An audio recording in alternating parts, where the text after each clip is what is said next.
اعوذ باللہ من الشیطان الرجیم بسم اللہ الرحمن الرحیم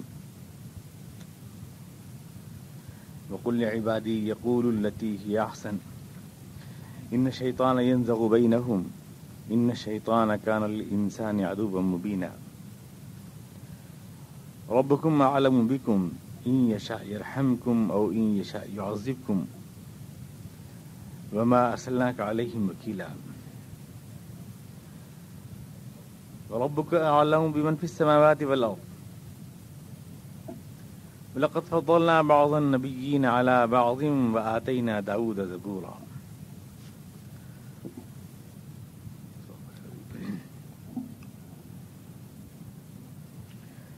اور اے رسول تم میرے بندوں سے کہو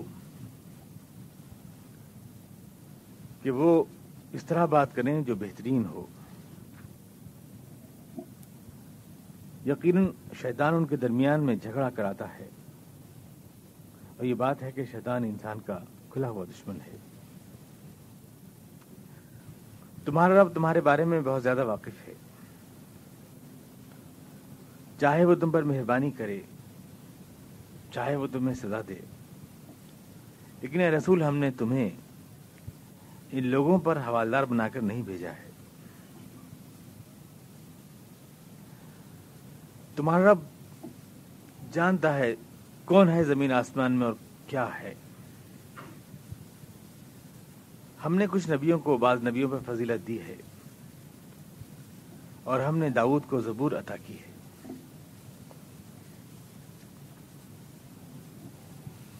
وقل لعبادی یقولوا التی ہی احسن، میرے بندوں سے کہو کہ وہ بات کہیں جو سب سے عمدہ ہو، بہترین ہو. پچھلی آیات میں آپ نے سماعت فرمایا کہ مشرکین مکہ کے دلائل، ان کی باتوں کے جوابات دیے گئے تھے اور جو اعتراضات تھے حضور اقدس کے اوپر اور جو توحید کے اوپر اعتراضات تھے اور جو آخرت پر ان کو جواب دیا گیا تھا. تو آخری آیات یہ تھیں، حضور اقدس کو کبھی تو کہا کاہن کہا، کبھی شاعر کہا، کبھی یہ کہا کہ جادو کے مارے ہوئے ہیں. حالانکہ ظاہر بات ہے کہ جو لوگ آج بھی مستشرقین کہتے ہیں، جو آج کل جو یورپ کے جو مستشرقین ہیں وہ یہی کہتے ہیں کہ حضور اقدس علیہ تسلیم کو جو ہے دورے پڑا کرتے تھے. نعوذ باللہ من ذالک، سرا کے دورے پڑتے تھے آپ کے اوپر. ان دوروں میں آپ کہتے تھے جو باتیں، انہیں کو مسلمان وہی سمجھتے ہیں، یہ بات کہتے ہیں. تو یہ بات کہ آپ جادو کے مارے ہوئے ہیں جو مشرکین نے کہا، وہ بات آج تک دہرائی جاتی ہے، آج تک کہی جاتی ہے. وہ جو بچپن کا واقعہ ہے کہ حضور اقدس تشریف لے گئے تھے جنگل میں اور وہاں آپ نے کہا کہ فرشتے آئے اور میرا سینہ چیرا اور اس طرح سے پھر طبیعت خراب ہو گئی اور پھر گھر والے لے گئے، تو اس کو اس طرح تعبیر کرتے ہیں کہ اصل میں آپ کو یہ بیماری تھی بچپن سے. تو یہی بات مشرکین مکہ مختلف گالیاں طے کرتے تھے کہ یہ گالی دیں یہ گالی دیں. تو آخر میں کہا کہ جادو کے مارے ہوئے ہیں، اس کی وجہ سے ایسی بات کہتے ہیں. دنیا میں کیا کوئی جادو کا مارا ہوا انسان اتنا بڑا انقلاب لا سکتا ہے؟ کیا لوگوں کی سیرتیں بدل سکتا ہے؟ کیا لوگوں کا کریکٹر پورے اندر سے لے کے باہر تک تبدیل کر سکتا ہے؟ کیا یہ ممکن ہے کہ اتنی بڑی پلاننگ، اتنی زبردست پلاننگ کر لے ایک ایسا آدمی جو ذہنی اعتبار سے، جیسا کہ آج کل کے اسلام دشمن کہتے ہیں یا اس زمانے کے کفار کہتے تھے، یہ ممکن ہی نہیں ہے. سیرتوں میں اتنا بڑا انقلاب، اتنا بڑا بدل دینا ہے انسانوں کو، یہ صرف اللہ کی دی ہوئی عطا، اس کی تاثیر ہی سے ممکن ہے، ورنہ یہ ممکن نہیں ہے. تو خود آپ کی صداقت کا اور نبوت کا ایک ثبوت ہے کہ وہ بہترین انسان آپ کی تعلیم نے تیار کیے جن سے بہتر انسان اس آسمان کے نیچے زمین کے اوپر کبھی دیکھے نہیں گئے، جنہوں نے پلٹ دیا چند برسوں میں پوری دنیا کو.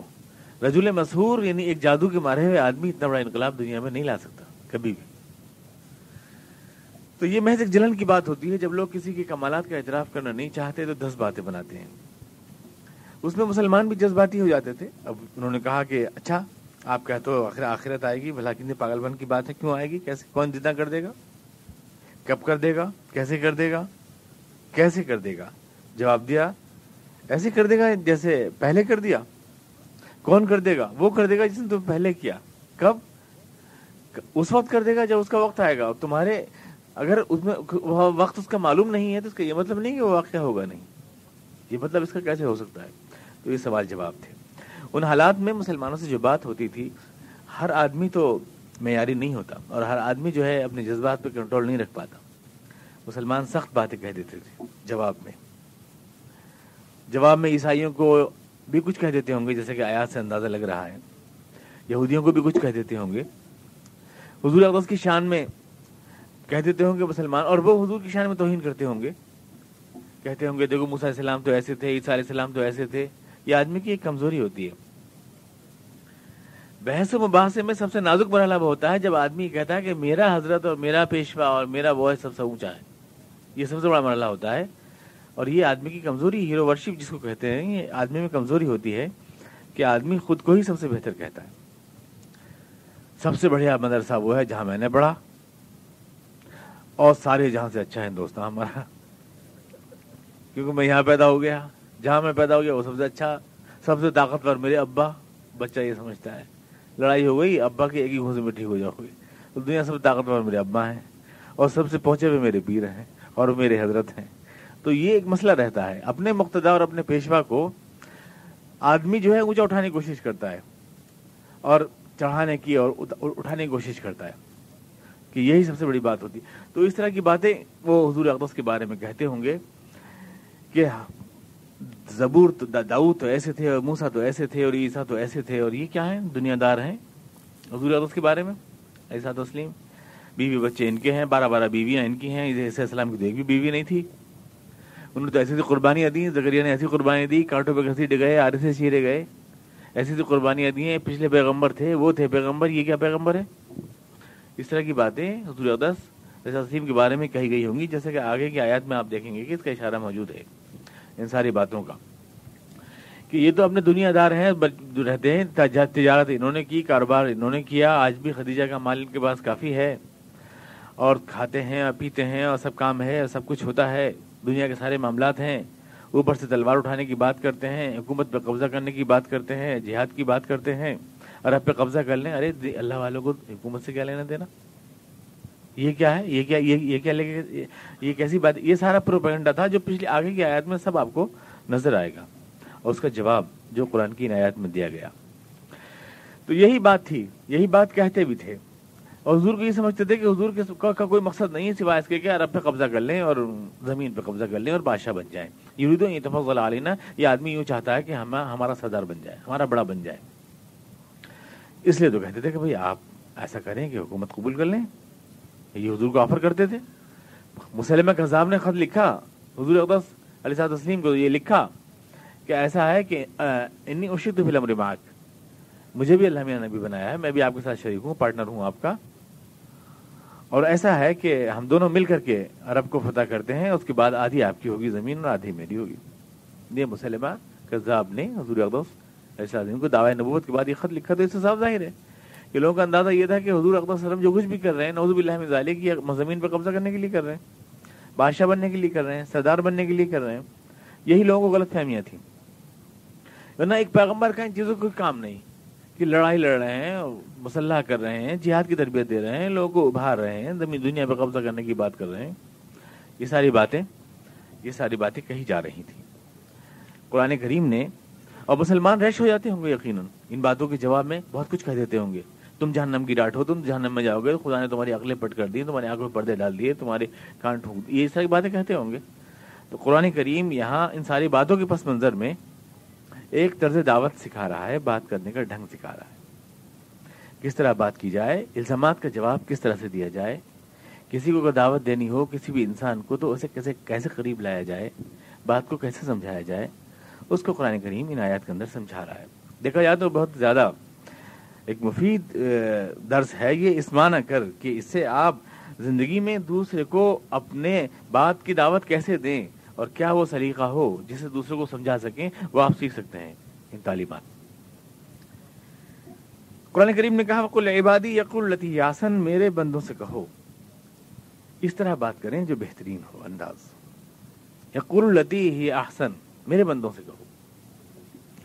پہلے کہہ دیا میرے بندوں سے کہو، جو میرے غلام ہیں جن کی اپنی خودی نہیں، خودی تو ہوتی ہے جو آدمی کو دوسرے آدمی کو پنچ کرنے پہ اکساتی ہے، آدمی کی ایگو کو ٹھیس لگتی ہے، میں بڑا ہوں، میری بات، میں بہت اونچا ہوں، یہ میرے پر حملہ کیسے کر رہا ہے، یہ ہے کون، اس کی قابلیت کیا ہے، یہ جانتا کیا ہے، یہ چیز ہوتی ہے سب سے پہلے میں ہوتی ہے۔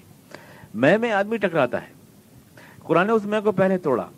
قل عبادی، میرے بندوں سے کہو، وہ جو میرے غلام ہیں جن میں اپنی خودی نہیں، جو ہر بات میں یہ دیکھتے ہیں کہ میں کیا کہتا ہوں، میری اطاعت کرتے ہیں، اپنے ذات کو آگے نہیں رکھتے، ان سے کہو وہ ہی مان سکتے ہیں اور کوئی نہیں مان سکتا.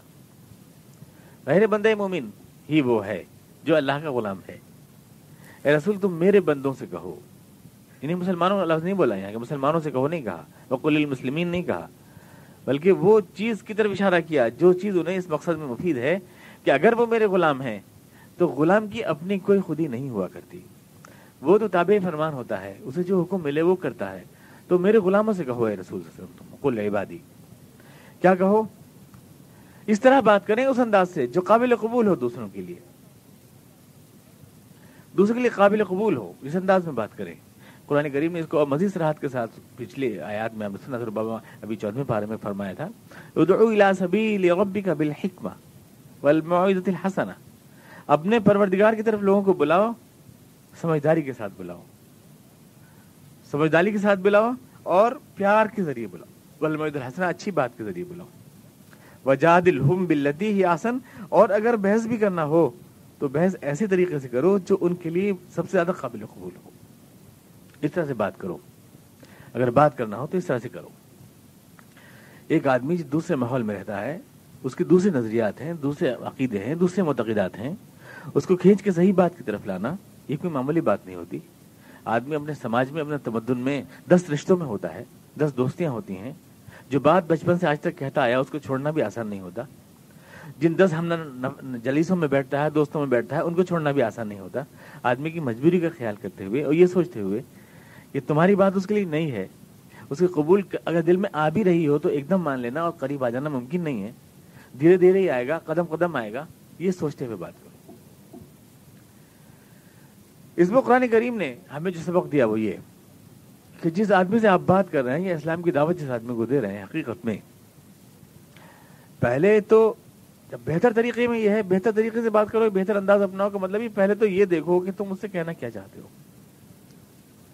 جو بات کہنی ہے وہی کہو. اس کو کوئی بات سمجھانا چاہتے ہو، اس کی کسی غلط فہمی کی وضاحت کرنا چاہتے ہو، کسی معاملے میں اس کو انفارمیشن دینا چاہتے ہو، کسی خاص موضوع پر اس کو کوئی معلومات دینا چاہتے ہو، بات جہاں تک ہے وہیں رکھو. آگے دیگر دائروں میں ذات پر حملے، اس پہ حملے یہ مت کرو. وہیں تک بات رکھو. جو کہنا چاہتے ہو پہلے یہ طے کرو کہنا کیا ہے. اس کی کوئی دل میں چھپا ہوا کوئی وسوسہ ہے جس کو دور کرنا ہے، ابہام ہے جس کو وضاحت کرنا ہے، کوئی بات ہے جس کو معلوم کرنا چاہتا ہے، اس کو بات بتانا ہے. پہلے یہ طے کرو کہنا کیا ہے، کس سے کیا کہنا ہے. اب یہ دیکھو کس سے کہہ رہے ہو، یہ دیکھو آدمی کا رتبہ پہچانو، اس کا مقام پہچانو. بہتر انداز میں ساری باتیں آ جاتی ہیں. بہتر انداز اپناؤ بات کو پہنچانے کا. اس میں یہ دیکھو کہ جو اب سامنے جو آدمی بیٹھا ہے اس کے قدیم اصطلاحات کیا ہیں، کس طرح سمجھ سکتا ہے بات کو. پڑھا لکھا آدمی ہے، جاہل آدمی ہے. پڑھا لکھا ہے تو اس کے لیے فلسفہ نہیں چلے گا. جاہل ہے، اگر جاہل کے لیے فلسفہ نہیں چلے گا. جاہل آدمی سے فلسفہ جھاڑنے لگے تو کوئی بھی اثر نہیں ہوگا. آپ بات اس سے اس انداز میں کریں جو وہ زبان سمجھتا ہو. وما ارسلنا من رسول الا بلسان قوم، قرآن کریم میں کہا گیا ہم نے جو بھی رسول بھیجا ہے وہ اس قوم کی زبان میں بھیجا. کیونکہ وہ اگر اس کی زبان نہیں بولے گا تو سمجھائے گا کیسے، بات کو پہنچائے گا کیسے. تو بہتر انداز میں ساری باتیں آتی ہیں. اب وہ زبان بولیں جو دوسرا سمجھتا ہو. کوئی سبق نہیں لیا علماء کرام نے صاحب سے. وہ والی جناتی زبان بولتے ہیں کہ آدمی سوچتا ہے کیا کیا گیا مولانا، پتہ ہی نہیں چلتا. کچھ اوپر آسمان کے گئے، کچھ زمین کے نیچے گئے، کچھ پتہ ہی نہیں چلا کیا کہہ گئے. گھاس مانگنے کے لیے گئے مولانا سے ایک صاحب گھاس دے دیجیے. وہ کہنے لگا کہ امسال ہمارے طویلے میں برگوگاہ کا اتنا انحطاط ہے کہ اگر عصفور اپنی منقار سے آشیانہ بھی بنانا چاہے تو غیر متصور ہے. تو بولا چلو میں جو قرآن پڑھ رہے ہیں بعد میں کبھی آئیں گے. تو یہ ہے کہ آپ پہلے وہ لفظ وہ دیکھیں جو زبان سمجھتا ہو، وہ زبان بولیں. اب ہندوستان میں مثال کے طور پر ہم لوگوں نے اردو میں کام کیا سارا، اور اردو بھی وہ کی عربی والی گاڑی والی عربی بہت زیادہ، اس میں سارا لٹریچر ہے. آج حال یہ ہے کہ اس ملک میں جب کہ اردو کی لالے پڑے ہوئے ہیں تو ہم پریشان ہیں کہ ہمارا لٹریچر کیا ہوگا، ہماری کتابوں کا کیا ہوگا، یہ ذخیرہ کہاں لے کے جائیں گے. ہمارا فرض تھا ہم اس ملک کی زبان میں اپنا اسلامی لٹریچر مرتب کرتے جو اس ملک کے 50-60% لوگ بولتے ہیں، اس میں ہونا چاہیے تھا ہمارا سارا ذخیرہ. ایک اپنا پاکٹ بنا کے بیٹھ جائیں, اسی چو چو چو بولے جا رہے ہیں, ہم سمجھ رہے ہیں, آپ سمجھ رہے ہیں, اور اس ملک کے جو کثیر عوام ہیں ان تک ہماری بات نہیں پہنچ رہی ہے. یہ نہیں ہے بات کو بہتر انداز میں پہنچانے کا طریقہ. اب کسی آدمی کو اگر آپ جرمنی میں کہہ دیں اسلام قبول کرو تو کیا دعوت ہو گئی؟ بالکل نہیں ہوئی. بالکل جب جرمنی زبان میں دے رہے ہیں, وہ جانتا نہیں جا زبان یار من ترکی نمی دانم. بالکل وہی بات ہے. ہمارے ہاں جو دعوت کی زبان ہے, جو سمجھانے کی زبان ہے, وہ کسی کے پلے نہیں پڑتی, اور وہ سمجھتے ہیں کہ اگر سادی زبان بول دی تو یہ علماء کے شاہ نشان نہیں ہے. کم سے کم وہ لفظ تو بولو جو کسی کے پلے ہی نہ پڑے, ڈکشنری ڈھونڈتے تھک جائے وہ کہ بھائی مولانا قابل بہت ہے بھائی, چاہے بات سمجھ میں آ رہا ہے, قابلیت کرنے کا پھر جائے. تو ایک بات اس کو منع کر دیا کہ آپ یہ دیکھیں کہ جس آدمی سے کہہ رہے ہیں اس کی زبان میں بات کریں, اس کی صدا پہ بات کریں. پڑھا لکھا ہے اس سے علمی انداز میں بات کریں. پڑھے لکھے آدمی کو جو ہے جاہلانہ مثالیں نہ دیں. وہ جاہلانہ مثالوں سے, طلسماتی قصوں سے, دیر مالائی باتوں سے کبھی متاثر نہیں ہوگا اور بھاگ جائے گا اسلام سے.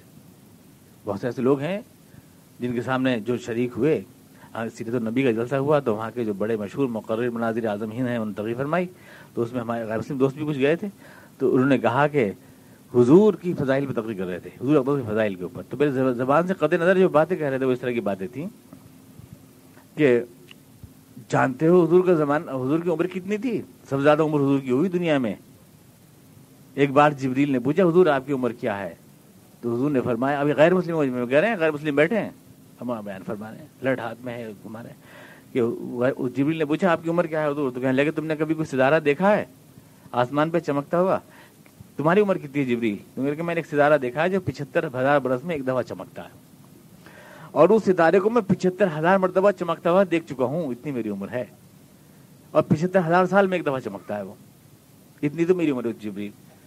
اور آپ کی کتنی عمر ہے؟ تو حضور نے فرمایا کہ وہ ستارہ میں ہی تو ہوں جبریل. اور نعرہ تکبیر اللہ اکبر اور نعرہ رسالت یا رسول اللہ. اب سوال یہ ہے کہ ان باتوں سے دنیا اسلام قریب آئے گی, دنیا اسلام کو پہچان. آپ اس کے آدمی کے معیار کو, اس کی سوچ کے انداز کو, اس کے طرز فکر کو, اس کو ملحوظ تو رکھیں. تو یہ ساری باتیں بہتر انداز میں ہیں کہ جس سے بات کر رہے ہیں اگر وہ علمی آدمی ہے تو علمی انداز میں بات کریں, اور اگر کم علم و فہم کا ہے تو اس کے حساب پہ بات کریں. پھر یہ کہ جو آدمی آپ کے سامنے بیٹھا ہے وہ آپ کا دشمن نہیں ہے, اس کو تو آپ کو دعوت دینا ہے, وہ آپ کا سرمایہ ہے, آپ کو تو اسلام کے قریب لانا ہے. اس کو دشمن نہیں, اسے دشمن کی طرح بات نہ کریں. اس کا منہ نہیں بند کرنا ہے, اس کا دل جیتنا ہے. اور دل جیتنے کا طریقہ یہ نہیں ہے کٹ حجتی کر رہے ہیں, اس کے اوپر طنز کر رہے ہیں, اس پہ اعتراض کر رہے ہیں, اس کا مذاق اڑا رہے ہیں. ایسے دل نہیں جیت سکتے آپ. اس کی کٹ حجتی کر رہے ہیں, اس کی باتیں کاٹ رہے ہیں, باتوں کو الٹ رہے ہیں. یہ بہتر انداز نہیں ہے, اس کو منع فرمایا.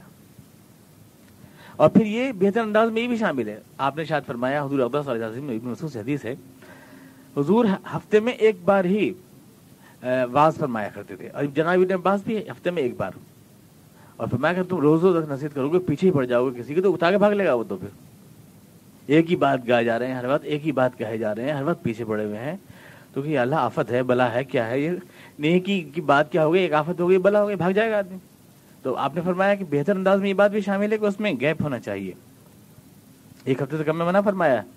جناب ابن مسعود کا باقاعدہ صراحت ہے, واز کرو تو ایک ہفتے سے پہلے نہ کرو, پھر دوبارہ ایک ہفتے میں جو ہے, تاکہ آدمی کی ڈائجسٹ ہو جائے, بیٹھ جائے بات دماغ میں اس کے آ جائے, اور کوئی اکتاہٹ نہ ہو اس کے اندر. تو یہ ساری باتیں سب آ رہی ہیں, بہتر انداز میں ساری باتیں آ رہی ہیں. بات کو جو پیش کرنا ہے دوسروں کے سامنے وہ بہتر انداز میں پیش کرنا ہے, دوسرے پہ حملہ نہیں کرنا, دوسرے کی موافقت سے بات شروع کرنا ہے. اب ڈیل کارنیگی کی مشہور ماہر نفسیات ہے, اس کی کتاب ہے کہ آپ دوسرے کو کیسے اپنائیں اور دوسرے سے اپنی بات کیسے منوائیں, اور بہت طریقے اس نے بتائیں. پہلی بات یہ کہی کہ آپ یہ اپنا اصول بنا لیں, اگر آپ اپنی بات منوانا چاہتے ہیں کسی سے تو یہ پہلا اصول بنا لیں اپنا کہ آپ کسی کی ذات پر حملہ نہ کریں, بلکہ اس میں جو موجود خوبی ہے اس کا اعتراف کریں. چاپلوسی نہیں, چاپلوسی نہیں کہ ہیں تو بالکل کوئلہ کہہ رہے ہیں, لیکن آپ ان کو چاند خواہ کہنے لگے تو سمجھ جائیں گے کہ میری چاپلوسی کر رہا ہے, فوراً سمجھ جائیں گے. آپ بات جو صحیح اس کے اندر خوبی ہے اس کا اعتراف کریں. ہر آدمی میں خوبی ہوتی ہے, ہر آدمی میں کمیاں بھی ہوتی ہیں, خوبیاں اللہ نے ہر ایک کو دی ہیں. کوئی انسان دنیا میں ایسا پیدا نہیں ہوا, اس میں ہر ایک میں ایک ذاتی خاص خوبی ہوتی ہے جو دوسرے میں نہیں ہوتی, ہر انسان میں. اس کو پہچانیں آپ, اس خوبی کو, اس کا اعتراف کریں, اس کا اثر آپ کی بات میں آئے گا, وہ آپ کی بات تسلیم کرے گا. اور آپ اس کا اعتراف نہیں کریں گے, آپ اس کو ریکوگنائز نہیں کریں گے, وہ آپ کو ریکوگنائز نہیں کرے گا, آپ کی بات کو ریکوگنائز نہیں کرے گا. جب تک آپ اس کو ریکوگنائز نہیں کریں گے. کارنیگی نے اپنے ایک واقعہ لکھا ہے کہ میں شرٹ خریدنے کے لیے گیا دکان کے اوپر. میں پوچھا کتنے کی ہے یہ نیلی شرٹ جو لٹک رہی ہے؟ تو بولا $30 کی ہے. میں نے کہا تمہارے پاس جتنی خوبصورت لگ رہی ہے کہ میرے پاس بھی اتنی خوبصورت لگے گی؟ تم پر تو بہت جم رہی ہے, یا تو تم ہینڈسم ہو, کیا بہت ہینڈسم لگ رہے ہو. تو بولا ہاں, اور لوگ بھی یہ کہتے ہیں. مسکرایا. پھر میں نے کہا کتنے کی شرٹ؟ تو بولا $25 کی. تو یعنی فرق پڑتا ہے, اگر آپ آدمی کو ریکوگنائز کریں تو فرق پڑتا ہے. اعتراف. کسی آدمی کو آپ نے غصہ دلا دیا, اب اس نے نہیں کہہ دیا آپ کی بات کے اوپر, نہیں مانتا, تو آپ کی ایک بات پہ اس نے نہیں کہہ دیا تو اگلی بار کتنی بھی صحیح بات کہیں گے آپ تو اس پہ بھی نہیں کہے گا وہ. یہ 2-2-4 کو بھی کہہ دے گا نہیں, 2-2-4 نہیں ہوتے. 2-2-4 کب ہوتے ہیں؟ یا زندگی دونوں پہیے برابر کب ہوتے ہیں؟ مارو دونوں پہیے برابر کب ہوتے ہیں؟ ٹریکٹر کا ہوا اور ایک سائیکل کا ہوا تو برابر کہاں ہوا؟ کوئی ایسی بات نکال لے گا نہیں, کوئی بات تسلیم نہیں کرے گا آپ کی. اگر آپ نے ایک بار نہیں کہہ دیا ہے اس نے تو وہ اگلی بار بھی نہیں کہے گا, پھر اگلی بار بھی نہیں کہے گا. لیکن اگر آپ نے شروع میں سے ہاں کہلوا لیا ہے تو وہ اگلی بار بھی ہاں کہے گا. ایک ہاں اگلی بار کی ہاں کا راستہ کھولتی ہے. یہ ساری باتیں جو کارنیگی نے سکھائی ہمیں حقیقت قرآن کریم کے اس لفظ میں موجود ہیں. انداز وہ اپنائیں جو دوسرا آدمی قبول کر لے آپ کی بات کو.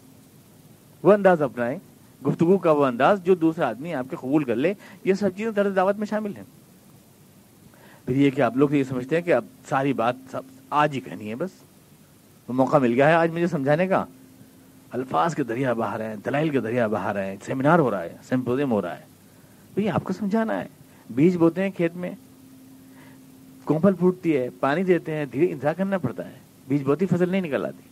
آج بات کہی اور آج ہی وہ آدمی جو ہے مشرف اسلام ہو جائے یا پکا صالح متقی زاہد پرہیزگار ہو جائے اور نہیں ہو رہا تو آپ کی محنت بیکار جا رہی ہے, ایسا نہیں ہے. جیسے کسان کھیتی کو پالتا ہے ویسے بات کو پالنا پڑتا ہے. ایک بات کہہ کر دھیرے دھیرے اس کی پروان چڑھانا پڑتا ہے. آدمی کو دیکھ بھال کرنا پڑتا ہے, آدمی سے محبت رکھنا پڑتی ہے, اور محبت حقیقت میں رکھنا پڑتی ہے. یہ کوئی دکان نہیں ہے کہ مال بیچنے کے لیے مسکرا لیے تھوڑی دیر کے لیے. دعوتی اخلاق جو تجارتی اخلاق ہوتا ہے, بزنس کریکٹر ہوتا ہے, مال بیچنا ہے تو مسکرا کے بات کر رہے ہیں کہ کس طرح سے بک جائے, $2 میٹر زیادہ بک جائے کپڑا میرا, اس لیے مسکرا رہے ہیں. تو اس لیے دعوت بھی اس لیے دوسرے کو ہنس کے مسکرا کے دے رہے ہیں اخلاق کے ساتھ, کہ مسکرائیں گے نہیں تو باتیں مانے گا کیسے؟ کیونکہ وہ بھی تو چالاک ہے, سمجھتا ہے دوسرا آدمی یہ کیوں مسکرا رہے ہیں. یہ کہہ رہے ہیں سارا مسئلہ آخرت کا ہے, خود دنیا بنانے میں لگے ہوئے ہیں, وہ تو خود دیکھ رہا ہے. بلاجی میں جو بیوقوف بنا رہے ہیں. یہ کہتے ہیں مالک کی غلامی کرو, مالک کی غلامی کرو, اپنے آپ کس کی غلامی کرتے پھر رہے ہیں. کوئی اثر نہیں ہوگا. آپ محبت جتا رہے ہیں, حقیقت محبت ہے نہیں. 2 منٹ کو محبت کی تھی, جا کر پھر آپ دشمنی اس سے کرنے لگے. اپنا یہ جتا رہے ہیں اس وقت محفل میں, آج ہی اسی وقت اپنا یہ جتا رہے ہیں. زندگی بھر آپ کو وہی رویہ رکھنا پڑے گا, اس کو سمجھنا پڑے گا. ایک آدمی ایک دن میں نہیں کھلتا, ایک دن میں سمجھ میں نہیں آتا. اس کے گوشے مسلسل رابطہ رکھنا پڑتا ہے. مسلسل رابطے کے بعد تبدیلی آتی ہے, تب انقلاب آتا ہے زندگی میں, اچانک نہیں آتا کوئی چیز بھی. تو یہ ساری چیزیں حقیقت میں شامل ہیں. قرآن کریم نے کہا ادعو الی سبیل ربک, اپنے پروردگار کی, رب کی طرف بلا, رب کی راہ کی طرف. تو رب کی راہ کی طرف کا مطلب یہ ہے کہ رب تو پروردگار ہے, پالتا ہے, اور پالنے کا مطلب یہ ہوتا ہے کہ بیج بو کے دیکھنا پڑتا ہے. تو جب یہ پروردگار کا راستہ ہے تو اس میں تھوڑی سی ربوبیت ہونی چاہیے, کچھ پالنے کا انداز ہونا چاہیے. کہ راستہ جب پروردگار کا ہے تو بلانے کا انداز بھی پروردگاری والا انداز ہونا چاہیے. جیسے ماں بچے کو بلاتی ہے یا سمجھاتی ہے کوئی بات, ویسے سمجھائیے, اس طرح سے سمجھائیے.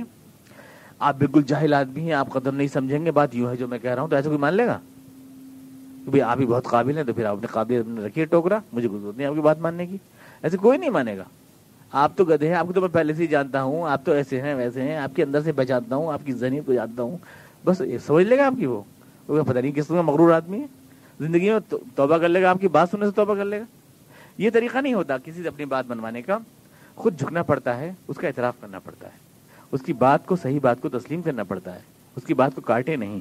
یہ ساری باتیں ہیں. اے رسول میرے بندوں سے کہیے بات کو اس طرح سمجھائیں جو بہتر انداز, سب سے بہتر انداز ہو. یقول التی ہی احسن ان الشیطان ینزغ بینہم, کیونکہ شیطان لوگوں کو لڑانا چاہتا ہے. شیطان لوگوں کی ایگو کو ابھار دیتا ہے, اور جب ایگو ابھر جاتی ہے انا, تو دوسری کی بات پھر آدمی مانتا نہیں. جب میں کا سوال آ جائے تو پھر آدمی کوئی بات نہیں مانتا, کسی کوئی بات تسلیم نہیں کرتا. ان شیطان کان للانسان عدوا مبینا, کیونکہ شیطان انسان کا بدترین دشمن ہے. بھڑکا کر بالکل پٹ کر دے گا, ایگو کو بھڑکا دے گا, ایسا بھڑکا دے گا کہ آدمی جان بوجھ کے اپنا نقصان کر لے گا. جان بوجھ کے نقصان کر لے گا, ضد میں آ کر جان بوجھ کے نقصان کر لے گا, مگر سچ بات کو نہیں مانے گا. ضد تو بڑی چیز. اب شیطان کو ضد ہی چڑھ گئی تھی, جو جانتا تھا کہ اس کی اچھی دھنائی ہوگی, میری پٹائی ہوگی, میں ضد چڑھ گئی, سجدہ نہیں کروں گا, اسی دن مارا گیا. یہ ایگو جو ہے یہ بڑی غضب ہوتی ہے, یہ آدمی کو تباہ کر دیتی ہے.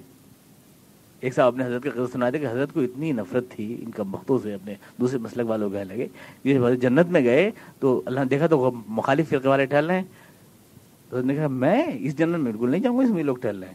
اور یہ کہا کہ جہنم کی دیوار پہ چڑھے اور جہنم میں چھلانگ مار دی. یہ تھا ایمان اور یہ تھا تقویٰ. تو ایگو جو ہے, یہ انا جو ہے, یہ دوسرے سے ضد, مجھے دوسری کی بات ماننا نہیں ہے, اس کو تسلیم کرنا نہیں, چاہے میرا اپنا کتنا نقصان ہو جائے. یہ ضد آدمی کو تباہ برباد کر دیتی ہے.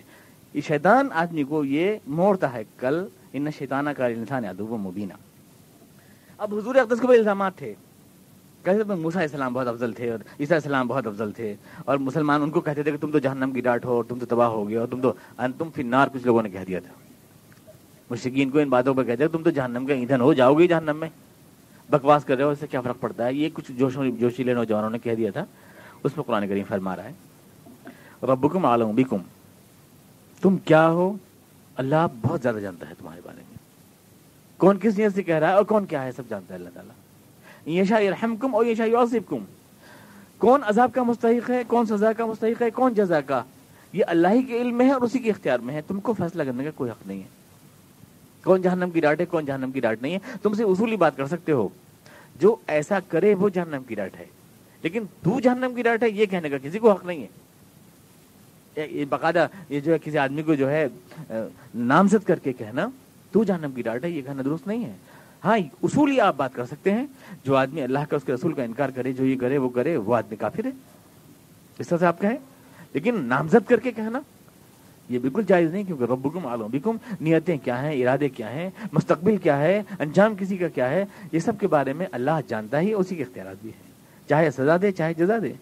یہ شاید ہم کو اور یہ شاید یعذبکم, جو بھی جزا دے. زبردستی کھینچ کھانچ کے مسلمان کرنا, لوگوں کو ڈرا کے دھمکا کے, یہ ضرورت ہے ہی نہیں. تمہیں کیوں لڑ رہے ہو اور کیوں خامخواہ اس کو انا کا سوال بنایا. وما ارسلناک علیہم وکیلا, ہم نے تم کو ٹھیکیدار بنا کر نہیں بھیجا ہے, تمہیں ضرورت ہی نہیں ہے لڑائی بڑائی کرنے کی, لڑ چلانے کی کوئی ضرورت ہی نہیں ہے. وَرَبُّكَ أَعْلَمُ بِمَنْ فِي السَّمَاوَاتِ وَالْأَرْضِ, اور تمہارا رب یہ بھی جانتا ہے کہ زمین و آسمان میں کون کیا ہے, اس کا کیا رتبہ ہے. ہر ایک کو اپنے اچھے لگ رہے ہیں. وہ عیسیٰ السلام کے گیت گا رہے ہیں, عیسائی اور یہودی موسیٰ السلام کے گا رہے ہیں, اور وہ مشرکین مکہ کہا کرتے تھے کہ ہمارے جو لات و منات تھے اور عزا تھے یہ تھے اللہ کے بندے, نیک بندے یہ تھے. یہ کیا نیک بندے ہیں, شہد یہ کھاتے ہیں, اچھے کپڑے یہ پہنتے ہیں, بیویاں ان کی ہیں, جیسے آج بھی ہمارے یہاں نیکی کا تصور ہے کہ نیک وہ ہے ہی نہیں آدمی جو دنیا کے کاموں میں رہے, وہ نیک نہیں ہے. فلاں بزرگ تھے وہ 6 مہینے داندی ماجھے, انہوں نے وہ بہت نیک تھے. ہمیشہ میلے کپڑے پہنے کبھی دھوئے نہیں, وہ بہت نیک تھے. 6 مہینے ایک ٹانگ پہ کھڑے رہے, بہت نیک تھے. 40 سال فجر کی نماز پڑھی, بہت نیک تھے. تو یہ ہمارے یہاں نیکی کا معیار بالکل وہ ہمیشہ چلا آ رہا ہے. باقاعدہ عیسائیوں میں بھی یہی تھا کہ سیمیون اسٹائل لائٹ 6 سال تک کھڑا رہا ایک ٹانگ کے اوپر. یہ کتنا نیک تھا, 6 سال تک ایک ٹانگ پہ کھڑا رہا. فلاں نے پیٹ نہیں لگائی, فلاں نے یہ نہیں کیا. نیکی کا وہ تصور, اس پہ جب حضور کو ناپتے تھے تو بہت کم نکلتے تھے حضور. حضرت انس سے روایت ہے کہ ایک دن آ گئے 2-3 صحابہ اور بیویوں سے پوچھنے لگے حضور کی کہ رات میں سوتے ہیں یا جاگتے ہیں. یہ پوچھا, ترمذی میں بھی ہے, بخاری میں, بلکہ سیاق کی ساری حدیثوں میں ہے. ترمذی میں یقیناً ہے اور یہ صحیح حدیث بالکل. کہ پوچھنے لگے کہ نوم اتقال, ان بڑا کم لگا جب بتایا کہ نہیں حضور تو سوتے ہیں رات میں, حضور تو سوتے ہیں. اور آپ نے نوافل کی تعداد بڑی کم بتائی حضور کی, 12 کچھ بتائی اور سب باتیں پوچھی. تو اس کے بعد باہر آئے نکل کر, اور جو نیکی کا وہی پرانا تصور تھا جو مشرکین مکہ میں تھا. ارے حضور تو اس میں پورے اتر نہیں, حدیث کے الفاظ ہیں, بڑے کم لگے ان کو حضور, اپنے جو معیار ذہن میں بنایا تھا اس کے حساب سے. پھر ایک نے کہا ان میں سے, کہاں ہم, کہاں اللہ کے رسول, ہم کہاں اور اللہ کے رسول کہاں.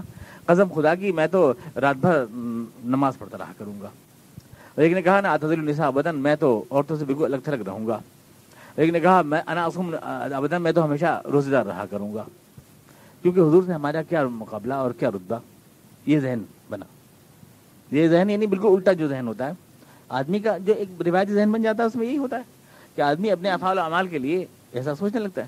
حضور تو اس کو معلوم ہوا تو آپ تشریف لائے اور آپ نے بہت غصے کے انداز میں ارشاد فرمایا انا اعلمکم باللہ واخشاکم للہ واتقاکم للہ، اللہ کو جتنا میں جانتا ہوں، دین کو جتنا میں جانتا ہوں، اللہ جتنا میں ڈرتا ہوں، تم میں سے کوئی بھی میرے برابر متقی نہیں ہو سکتا، کوئی نہیں ہو سکتا۔ اور جو مجھ سے زیادہ بننا چاہتا ہے متقی، اس کا میرے سے کوئی تعلق نہیں، ولیس منی، اور نکاح تو میرا طریقہ ہے، میں نے کیا، اور جو اس سے بچنا چاہتا ہے وہ اس سے میرا کوئی تعلق نہیں۔ یہ آپ نے شاید فرمایا۔ تو جس انداز کی حضور کی زندگی تھی وہ انہیں کم لگتی تھی کہ حضور تو کوئی خاص لگ نہیں رہے، خدا پرست نعوذ باللہ من ذالک، اور انہیں کیا کم لگتی تھی؟ ہمارے بزرگوں کا واقعات رکھ لیجیے، حضور کچھ بھی نہیں ہے، ملا کے دیکھ لیجیے، آپ جب چاہیں کمپرومائز کر لیں، جس چیز میں کر لیں، نعوذ باللہ من ذالک، تو انہیں بہت کم لگتے تھے۔ تو اللہ نے اس کے جواب دیا وَرَبُّكَ أَعْلَمُ بِمَنْ فِي السَّمَاوَاتِ وَالْأَرْضِ، کس کا کیا رتبہ کیا مقام ہے، اللہ کے پاس ہے۔ وَلَقَدْ فَضَّلْنَا بَعْضَ النَّبِيِّينَ عَلَىٰ بَعْضٍ، ہم نے نبیوں میں ہاں باقی رتبے دیے ہیں اونچے نیچے، ایک موسیٰ کا رتبہ ہے، ایک عیسیٰ کا رتبہ ہے، جزئی فضیلت دی ہے۔ سلیمان علیہ السلام نے، زکریا علیہ السلام نے لوگوں کو اللہ کی طرف بلایا، عبادت کی، اللہ کے احکامات کے مطابق حکومت بنانے کی توفیق نہیں ملی انہیں، لیکن موسیٰ علیہ السلام نے جدوجہد کی، ایک قوم کو غلامی سے نکالا، ایک اسلامی نظام کے قیام کی جدوجہد کی، لیکن قائم نہیں کر سکے۔ سلیمان علیہ السلام نے قائم کی ایسی اسلامی حکومت، لیکن جدوجہد نہیں کی۔ جدوجہد موسیٰ کے حصے میں آئی، لوگوں کی تربیت زکریا علیہ السلام کے حصے میں آئی، حکومت بنانا نیچے رتبے رہے، ایک چیز ایک کے پاس ہے دوسرے کے پاس نہیں، دوسرے ایک اس کے پاس نہیں۔ آپ کو اللہ نے سب کچھ عطا فرمایا، اور رہ گئی یہ بات کہ حضور جہاد کی بات کرتے ہیں، کہ حضور دنیا داری کی بات کرتے ہیں، تو پھر اس دینداری سے کیا جوڑ ہے؟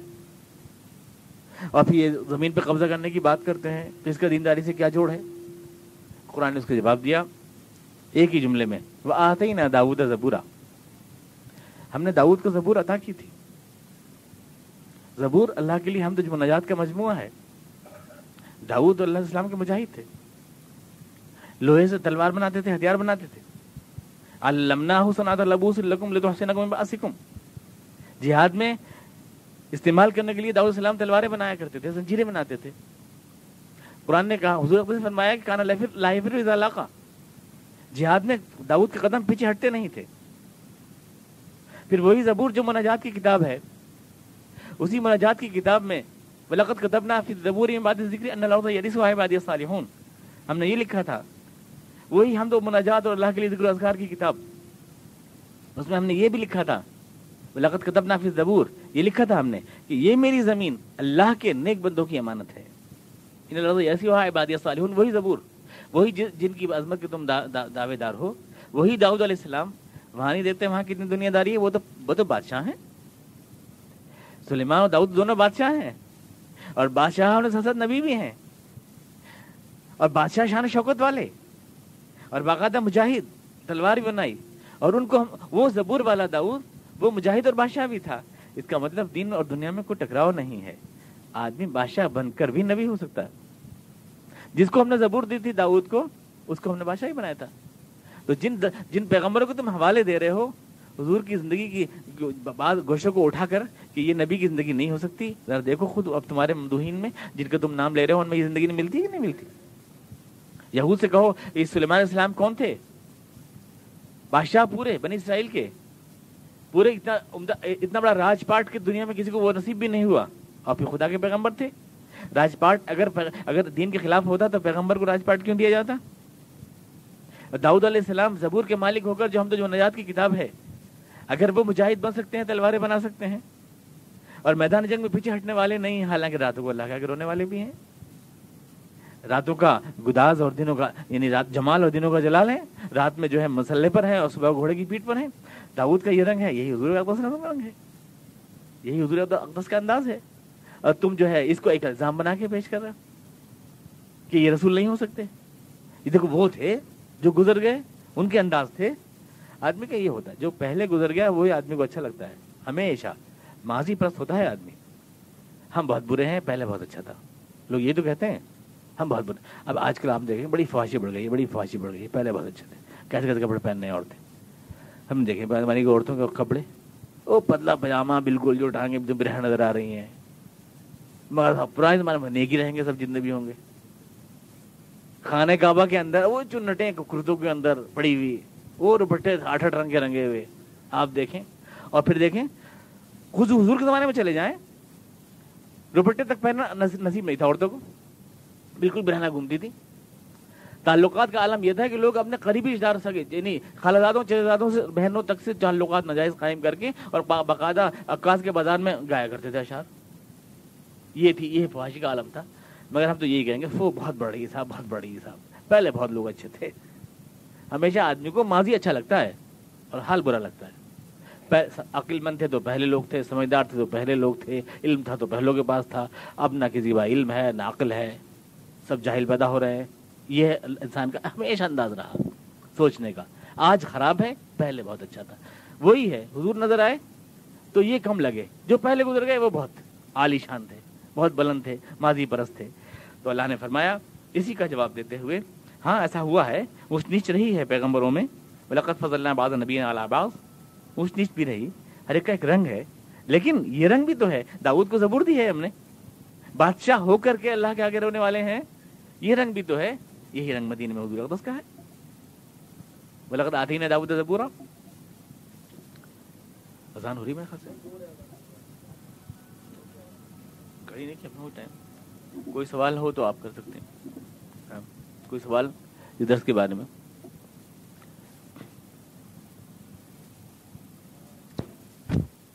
اللهم صل على محمد وعلى آل محمد كما صليت على إبراهيم وعلى آل إبراهيم إنك حميد مجيد. اللهم بارك على محمد وعلى آل محمد كما باركت على إبراهيم وعلى آل إبراهيم. ربنا إنا ظلمنا أنفسنا وإن لم تغفر لنا وترحمنا لنكن من الخاسرين. ربنا إنا سمعنا مناديا ينادي للإيمان أن آمنوا بربكم فآمنا. ربنا فاغفر لنا ذنوبنا وكفر عنا سيئاتنا وتوفنا مع الأبرار. سبحان ربك رب العزة عما يصفون وسلام على المرسلين والحمد لله رب العالمين.